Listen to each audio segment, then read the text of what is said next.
4년이라는 지난 결혼 기간 동안 여유롭진 않았어도 저희 부부는 괜찮았어요. 제가 퇴근해서 집에 들어오면 남편은 거실 테이블에서 일을 하고 있었고 수업 준비에 연구 준비에 어찌나 정신없어 보이던지 집안에 꽉 찬 종이 냄새, 커피 냄새도 친근하면서 좋았고요. 둘이서 간단하게 저녁 식사를 마치고 전날 먹다 남은 소주 반 병과 과자 한 봉지만 있으면 하루를 마무리하기에는 더할 나위 없이 완벽했습니다. 남편이 하는 이야기를 완전히 이해하는 건 아니었지만 당당하고 자신감 있게 말하는 모습이 멋졌습니다. 밖에서는 힘들겠지만 집에서라도 그 모습 지켜주고 싶었거든요. 남편은 친구 소개를 알게 되었고요. 소개팅 자리까지는 아니었고 지인들끼리 만나 편하게 술자리를 갖는 시간이었는데 그때도 반짝거리는 눈으로 자신감 있게 대화를 이끌었어요. 당시 남편은 박사과정을 하는 중이었고 저는 대학 근처도 못 가본 고졸이라 더 그런 건지 모르겠지만 남편 첫인상이 너무 좋아서 고백도 제가 먼저 해버렸죠. 제 나이 30에 연애를 시작해서 1년 뒤 결혼식을 올렸습니다. 남편의 꿈은 교수였어요. 근데 그 길이 그렇게나 힘들 거라곤 전혀 몰랐습니다. 내 남편 정도로 똑똑하고 열심히 하는 사람이라면 충분히 가능하다고 생각했거든요. 요즘 대학교 가는 학생이 줄어든다고 하잖아요. 그만큼 남편이 가야 할 길도 점점 좁아지는 것 같았네요. 제 앞에서는 내색은 하진 않았지만 옆에서 잠꼬대로 한숨을 그리시는데 저도 당연히 걱정이 많았습니다. 그래서 우리 첫 만남처럼 소주랑 과자를 먹기 시작한 거예요. 그때 다른 게 보약이 아니라 그게 보약 같았거든요. 남편이 어떤 주제에 대해 자신감 있게 이야기하면 저는 들어줬고요. 당신은 정말 모르는 게 없다며 진심 듬뿍 담아 칭찬도 해줬습니다. 시간이 지나면서 남편 예전 눈빛이 살아나는 것 같았고 자연스럽게 잠꼬대도 하지 않았습니다. 13평짜리 신혼집에서 조금은 퍽퍽했지만 아직 우리 부부는 젊으니까 이제 올라갈 일만 남았으니 남편의 수입이 적어도 크게 신경 쓰지 않았어요.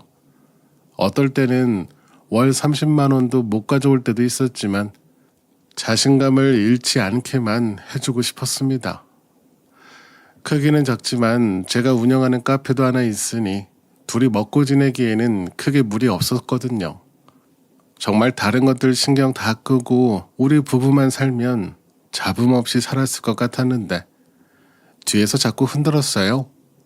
얼마나 잘 버티나 시험이라도 해보듯 어찌나 성실하게 제 속을 휘저어 놓으시던지 저희 시어머님은 참 대단한 분이셨거든요.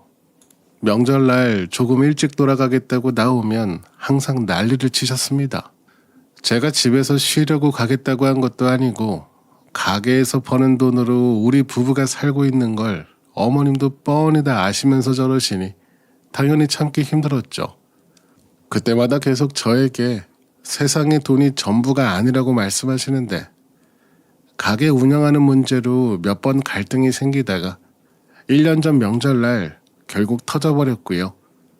그날 제가 운영하는 카페까지 찾아오셔서는 아예 테이블 하나 잡고 앉으셔서 저 들으라는 듯 신세 한탄을 하시는데 그날 밤 남편과 한바탕 난리를 치고 나서는 서로 돌아오기 힘든 강을 건너버린 거죠.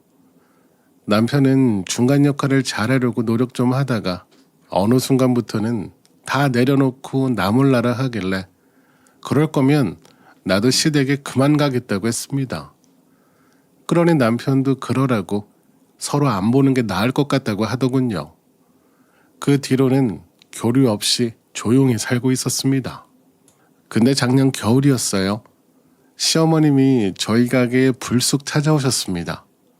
저에게 이야기를 좀 하자고 하시더니 그날 처음으로 저희 결혼 생활에 대해서 뜬금없이 물어보셨네요. 서로 화목하게 잘 사냐면서요. 그러면서 저를 차갑게 쳐다보시며 지난 시간 동안 가족 행사에 나타나지도 않고 오더라도 아들 혼자만 호라비처럼 나타난다면서 집안 꼴이 점점 우스워진다고 하셨습니다. 그때까지도 저는 어머님이 사과를 하시나 싶었네요. 근데 그 다음 대화부터는 제 탓을 하기 시작하셨어요. 그래도 맏며느리까지 그러면 되겠냐고 하시며 다른 집 며느리들 이야기를 하시다가 나중에는 아들 결혼을 너무 성급하게 결정한 것 같다면서 듣다 듣다가 속에서 화가 치밀어 올라서 당장 가게에서 나가시라고 하고 자리에서 일어났습니다. 마지막까지 교수 아들 어쩌고 말씀하시는데 저도 그날은 일찍 퇴근해서 집에 와버렸습니다. 그렇게 그날 밤 남편에게 그날 일을 다 이야기했어요. 왜 갑자기 찾아와서 사람 속을 뒤집냐고 했습니다. 남편은 자기도 그 이유를 모르겠다고 했고요. 지금 생각해보면 그때부터 시작이었던 것 같네요. 며느리가 마음에 들지 않으니 다른 며느리로 바꾸려 하셨나 봐요. 그날 이후로 시어머니가 간섭하기 시작하셨고요. 제가 전화를 받지 않으니 찾아오시기도 했고 현관문 앞에서 기다리신 적도 있었고 가게에 찾아오셔서 직원들에게 가게 맡기고 일부러 피한 적도 있었습니다. 그때부터 전화를 계속 하시더니 뭐하러 같이 사냐, 서로 피곤하게. 그냥 더 늦기 전에 이혼해라 하며 옆에서 저희 부부를 긁기 시작하셨어요. 대체 왜 저러시나 했습니다. 제가 참한 며느리가 아니어서 그게 불만이신 건 알지만 그래도 어떻게 이혼하라는 소리를 시어머니가 하는지 도대체 이해가 되지 않았어요. 그때 너무 화가 나서 그냥 확 이혼을 해야 하나 고민도 했었습니다. 그래서 이혼 경험이 있는 동창에게 연락했고 전화기를 붙잡고 한참을 이야기했네요. 근데 그 친구 이야기가 아무리 그래도 자기 아들을 호래비 만들 엄마가 어디 있겠냐고 하더군요. 그냥 속상해서 던진 소리 같다고 하더라고요. 근데 제 친구 말이 맞긴 했습니다. 부모가 자기 아들을 호랍이 만들 수는 없겠죠. 저희 어머님도 그게 걱정이셨나 봐요. 그래서 그동안 주변에 물어보고 다니셨나 봅니다. 시어머니들끼리 친해서 알게 된 애엄마가 하나 있는데 그 친구에게 전해들은 거였거든요. 저에게 연락이 와서 받아보니 뜬금없이 저보고 남편과 갈라섰냐고 묻길래 무슨 말인가 했거든요. 왜 그렇게 저희 시어머님이 재혼에 대해서 눈에 불을 켜고 알아보시는지 이상하다고 하길래 처음엔 별일 아니라 싶었지만 어머님이 저에게 이혼 이야기를 꺼내실 때 알겠더군요. 그래서 저도 주변 동네 지인들을 총동원해서 어떤 여자를 시어머님이 만나고 다니는지 알아봤습니다. 어머님 귀에 들어갈 정도면 남들 입에 오르내리길 자주 했을 거고 대충 2-3명으로 간추려지더라고요. 여자 직업까지 생각해봤을 때는 적당한 사람이 딱 1명 있었습니다. 알아내면 알아낼수록 어머님이 참 대단해 보였네요. 그래도 자기 아들 허랩이 되는 건 걱정이셨는지 재혼할 여자까지 미리 구해놓은 상태셨고요. 그 여자는 그때 38살이었고 직업이 공무원이었습니다. 2년 전에 이혼한 상황이라 했고요. 그 뒤로 재혼은 못하고 있었다네요. 그걸 시어머님이 주변 지인들에게 들으시고는 이참에 며느리를 바꿔버리려고 하셨나 봐요. 얼마나 제가 마음에 안 들면 이혼까지 시키려고 했는지 참 소름 끼치기도 하고 서럽기도 했지만 어머님이야 그렇다 쳐도 제 남편이 그 여자를 만나봤을까 하는 의문이 들었습니다. 정상적이라면 아무리 자기 엄마라 해도 그런 말을 꺼낼 때 바로 화를 내거나 정색을 해야 했겠지만 왠지 이상하게 계속 불안하더라고요. 다음 날부터 저는 그 여자를 찾아다니기 시작했어요. 그리고 결국 찾았습니다. 시청에 근무하더군요. 시청에 찾아가서 그 여자를 만났어요. 저는 최대한 친절하게 방긋 웃으며 제 남편 사진을 보여줬습니다. 우리 사촌 오빠랑 너무 잘 어울리시는 것 같다면서 저도 태연하게 여동생인 척 연기를 했습니다. 제 남편 사진을 알아보는지 모르는지 확인하고 싶었거든요. 근데 그 여자도 급하긴 급했나 봐요. 그 사이에 한 번만 만난 게 아니더라고요. 제 손까지 덥석 잡으면서 아직 몇 번 못 만나봐서 뭐라 확실하게 이야기할 수는 없다며 부끄러운 듯 웃는데, 저는 듣자마자 속에서 천불이 훅 올라왔지만 최대한 침착하게 웃으며 그랬죠. 그러면 빨리 약속을 잡아보라고, 오늘 밤이라도 만나보라 했더니, 안 그래도 자기는 그러고 싶은데 직업이 교수라 그런지 연구 준비, 수업 준비로 바쁜 것 같아서 주말쯤 만나야 할 것 같다고 하더라고요. 그러면서 제 앞에서 세상 행복하게 웃는데 벌써 새 신부 같아 보였네요. 그래서 제가 그랬죠. 언니는 얼굴도 참 이쁘고 직장도 이렇게 좋은 곳을 다니고 있는데, 아니 배울 만큼 배우고 나이도 먹을 만큼 먹은 사람이 뭐가 그리 급해서 유부남을 만나고 다니냐고, 지금 하는 게 불륜인 건 알고 하는 거냐고 했습니다. 그러면서 곧장 그 여자에게 저랑 남편의 결혼 사진을 보여줬습니다. 그러자 그 여자 입술이 새파랗게 질리더군요. 손까지 덜덜 떨면서 전혀 몰랐다고, 이혼한 남자로 소개받고 2번 정도 식사만 했다고 하길래, 나중에 또 우리 남편 몰래 만나고 다니면 이번에 만난 것까지 다 합쳐서 신고한다고 했어요. 어렵게 붙은 시험이고 소중한 직장일 텐데 불륜 때문에 파면당하기 싫으면 근처에도 가지 말라고 했습니다. 그리고 집에 돌아가 보니 웬일인지 남편이 일찍 퇴근해서 저를 기다리고 있더군요. 아마 그 시청 다니는 여자가 연락을 한 것 같았습니다. 저를 보자마자 남편이 후다닥 달려오더니 저보고 오해라면서 그냥 동네 사람끼리 밥 한 끼 먹은 거 말고는 없다고 하길래, 제가 시청에 가서 뒤집고 왔다고 이야기했더니 남편은 말문이 막혔는지 아무 말도 못하더군요. 남편과는 더는 할 말이 없어서 저는 곧장 시댁으로 찾아갔고요. 어머님 말씀이 다 맞다고 했어요.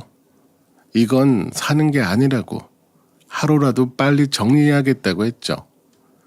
마누라까지 있는 남편이 선을 보고 다니고 그 여자를 다름 아닌 시어머님이 소개했으니 무슨 이딴 결혼 생활이 어딨겠냐고 싹 다 정리하고 끝을 내겠다고 했죠. 그러자 어머님은 제 손을 붙잡으시면서 평생 사과 한 번 하지 않으시던 어머님이 자기 아들이 혼자 지낼 생각을 하니 마음이 급해지셨나 싶었네요. 아들은 잘못이 없고 본인 잘못이라며 시어머니가 한 번만 다시 생각해 봐달라고 하는데, 제가 그랬어요. 어머니만 그랬다면 나는 화도 안 났을 거라고. 근데 남편이 거기까지 가서 식사를 하고 공무원이라는 그 여자 직업이 좋은 건지 많이 배운 여자가 좋은 건지 그것까진 모르겠지만 시작은 어머님이 했고 마무리는 남편이 한 거라고, 절대 얌전하게 끝내지 않을 거라고 했습니다. 그래도 일단 합의 이혼을 하려 했지만 당연히 소송으로 가게 되었고요. 그렇게 어느 정도 결정이 되고 난 뒤에 당연히 위자료는 남편과 시어머님께 걸었습니다. 근데 이상하게도 어머님이 위자료 이야기를 듣자마자 곧장 2천만 원을 입금해 주시더라고요. 솔직히 엄청 의외였네요. 준다 못 준다고 하면서 몇 번 더 실랑이가 있을 줄 알았거든요.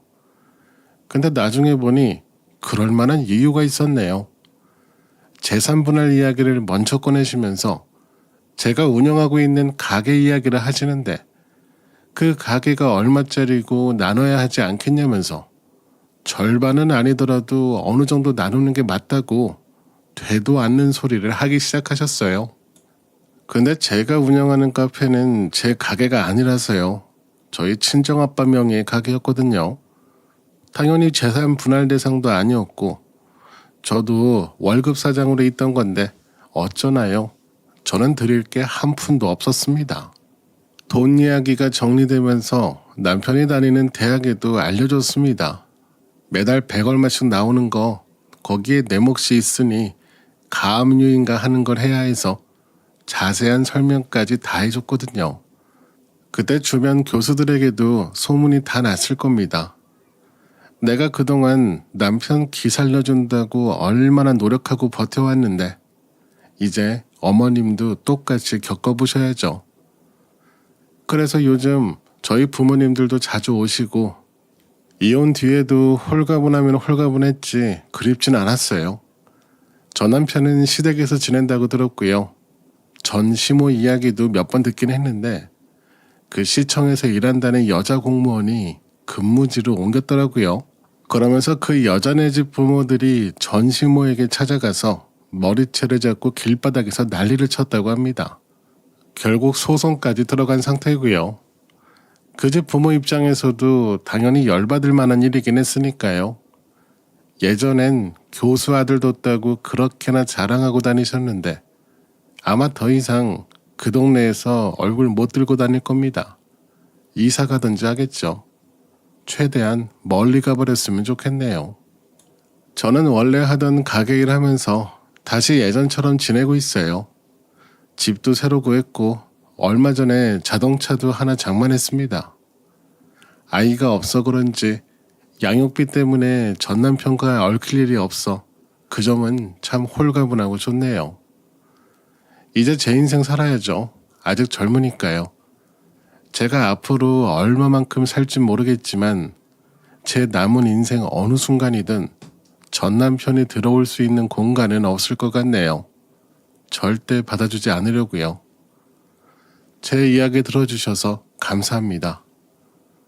오늘도 저희 채널에 와주셔서 감사드립니다. 더 좋은 이야기로 찾아뵙겠습니다. 지금까지 작은별 라디오였습니다.